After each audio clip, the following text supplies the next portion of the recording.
Hi, I'm Nick, and this is the house that I've been building for the last 3 years or so. We're out here in the woods, we're off grid, we're building this house out of primarily trees that we've harvested ourselves. This year we've added a mud room onto the front, which is a pretty awesome feature, but as you can see, it is not quite operational. So I'm building doors.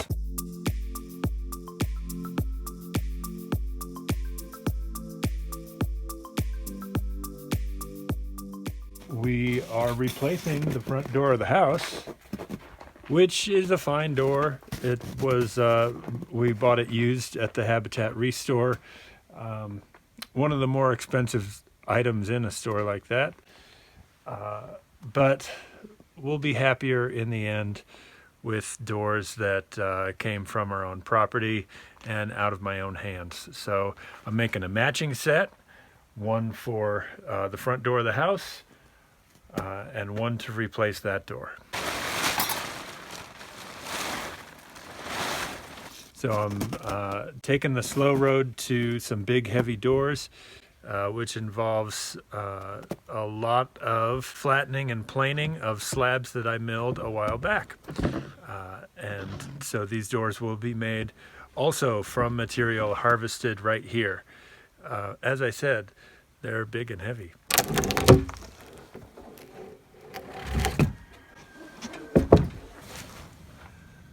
This split is mostly from the one side.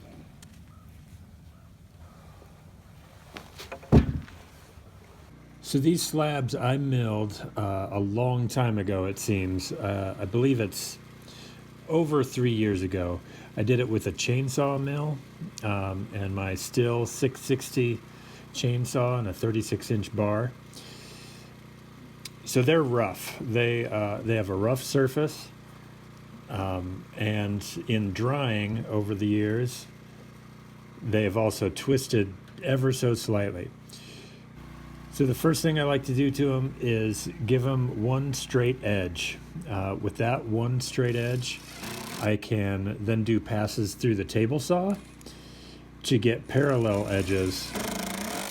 For something this size, I like to use the beam saw. It's a little bit overkill for how thick these are, but just the continuous run and how much power it takes to get through a big, thick, long cut like that, the beam saw is my best tool for it.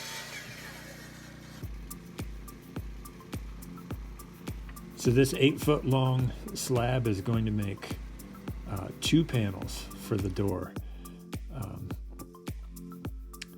So I'm just make a square cut right through the middle of it. With one square cut on the end and one straight cut on one side, I'm able to make some table saw passes and get it trued up so that it's the right width for me to send through the planer.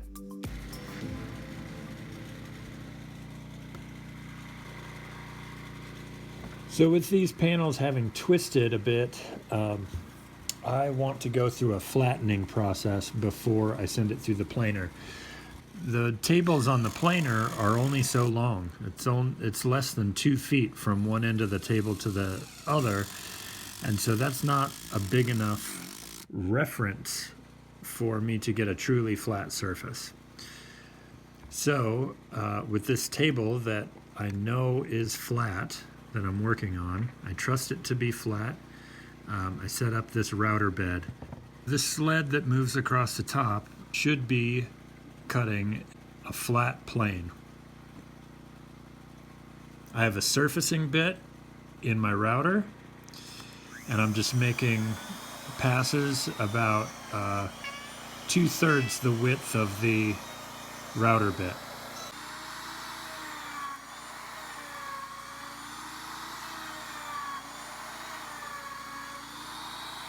So it's a lot of passes to get across this, but in the end I know it's going to be completely flat. And then I still have thickness to spare when I send it through the planer. I go through this process for every panel.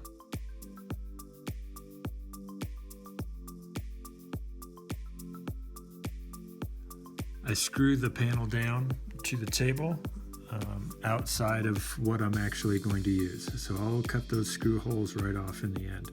I also have to send them kind of deep so that the router doesn't clip the heads of the screws. I repeat this flattening process for all of the fur pieces for the door as well. These are the stiles, that's the tall pieces on the sides of the door, and I want those to be truly flat. I then bolt all 4 stiles together and send them through the planer as a group. If I had a joiner, I would be using a joiner to true these edges, but I don't, so I'm improvising by starting with a good straight cut and then grouping them all together so that they stand up in this direction much better than they would individually.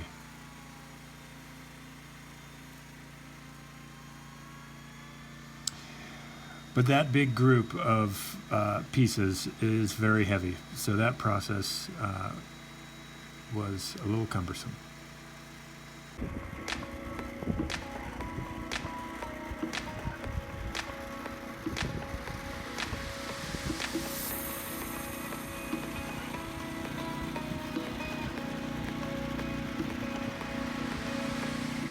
So with all my pieces planed to thickness and to width, it's time to just cut a bunch of stuff to length.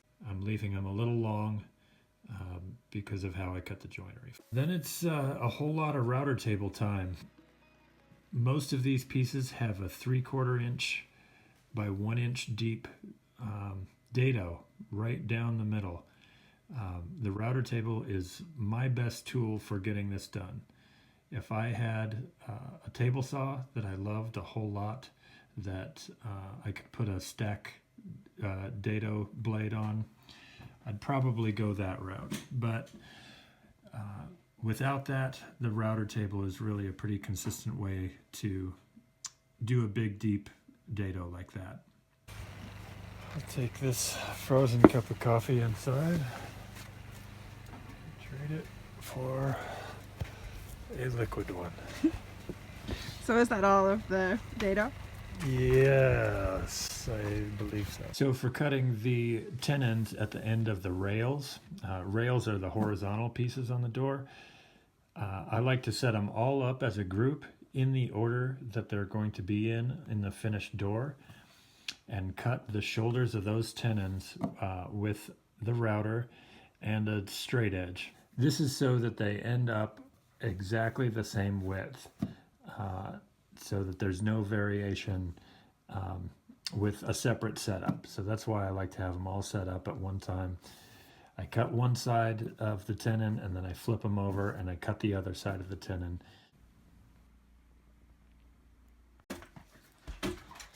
So since these are stop dados, I don't carry them through the portion of the door where there will be glass. There's a little bit of chisel work to clean up the round end that the router bit leaves into the square end that I need it to be.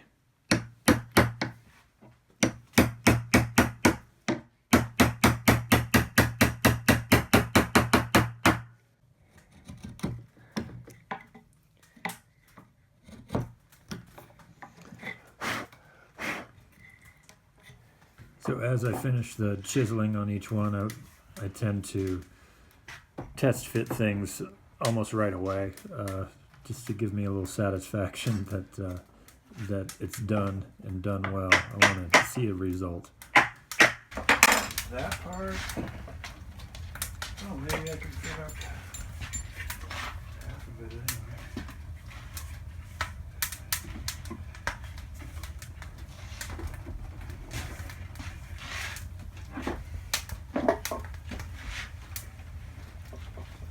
Does it look like something yet? It kind of looks like a letter F for Fouch. We're making a giant letter F. It's a little signage.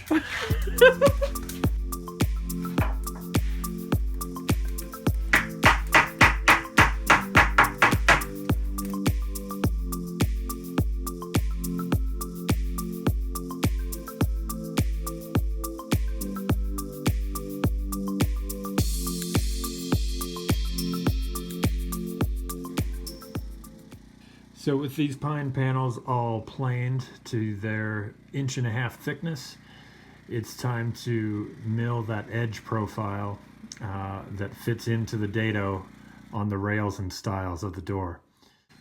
I don't have raised panel bits or anything big and fancy. I'm still just using my router in the router table with a combination of different bits. I'm starting with a V-groove bit that has just a little bit of a round over at the tip of it. This little round, partly flat shape in the bottom of that groove helps to transition from that bit to a straight bit, which is going to plane the rest of that thickness down to fit into the dado in the rails and stiles.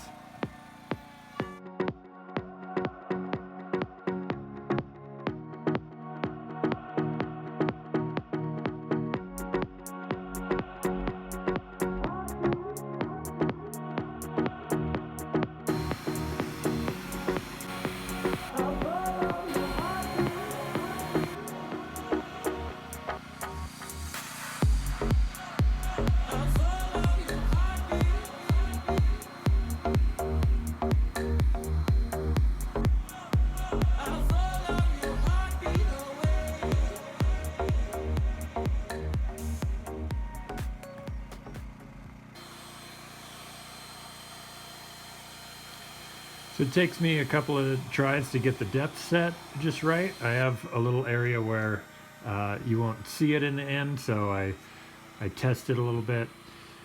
I'm using that straight bit just to clear material from the V-groove out to the edge of the panel.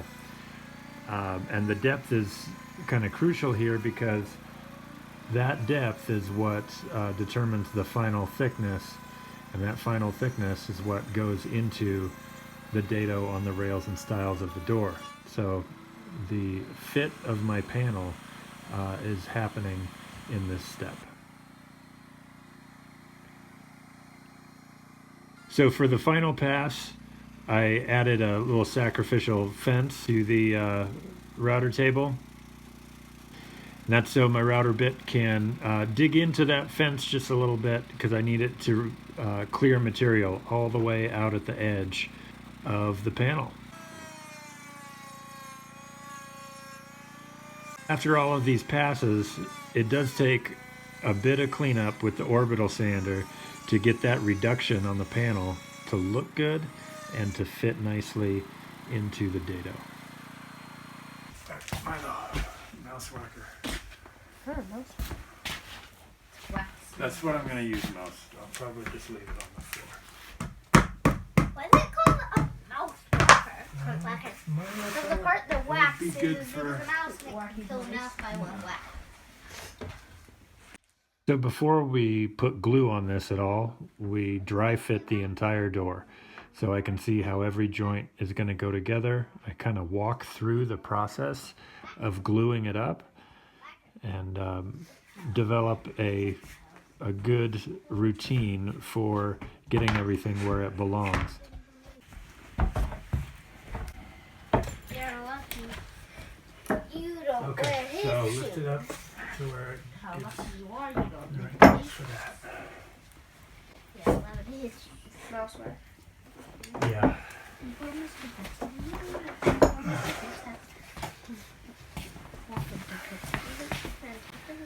Yeah, give it a couple of whacks. Okay. Yeah.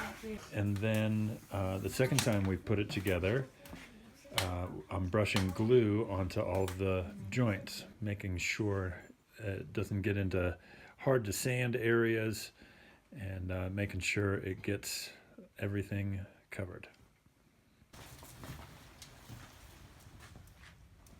So I let that glue set up overnight. We tried to keep it nice and warm in the yurt so that it wouldn't drop below freezing overnight. It stayed pretty nice and gave the glue a chance to cure. And then it was time to sand the whole thing down and get all of my joints looking nice and flush. After this, there's just a little bit of hand sanding and a little finer grit over the whole thing. I've taken a lot of sawdust off of this thing, but it's still big and heavy. And I think they're gorgeous. I'm completely thrilled.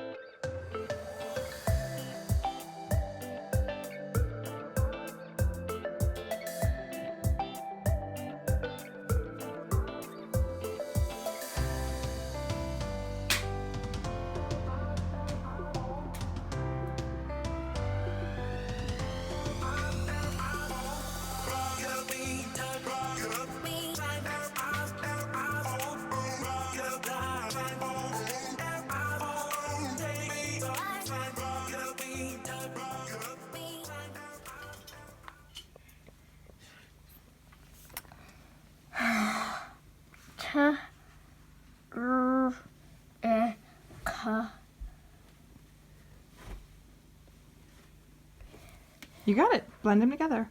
Trick